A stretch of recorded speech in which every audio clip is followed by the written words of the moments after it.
jälle uus trend, mis homseks juba ära väärab. Piip, piip, piip on kuulda, kui kaader sisse tuleb, kõik tahavad tähelepanu, igaüks tahab olla number, lip-sync käib, emotsioonid põhjas, hallengeid kiired, keegi ei ole põhjas. 3 sekundit on antud, et püüda su pilk, Eesti influencer teeb igast päevast klippi.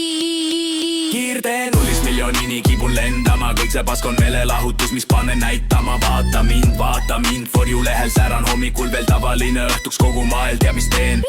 Piip, piip, Siin on elu, mis ei peatu iga kord, kui uus video üles läheb, publik ootab ja vaatab. Siin on elu, mis ei peatu iga kord, kui uus video üles läheb, publik ootab ja vaatab. filtrid peal, aga lugu ikka ehe, räägin elust naljast, see on platvormis lahe. Piip oli naljakas, mis eile sai tehtud, täna proovin uut tantsu, et uuesti tabaks see hetk. Kõik kommentid loen läbi, ka kriitika, see on game, see on töö, see on uus reaalsus, mis liidab. Kontot kasvatan, liivi teen keset tööd, sest TikToki elus pole puhkust ega tööd. Mõned arvavad, et see on vaid rumal aja raisk, aga see on meie hääl, meie moodne kunst. Piip see, kes ei proovi, jääb ukse taha. Meie teeme sisu, oleme siin, et jääda. 0-st miljonini kibun lendama, kõik see pask on meelelahutus, mis paneb näitama. Vaata mind, for you lehel säran hommikul veel tavaline, õhtuks kogu maailm teab, mis teen.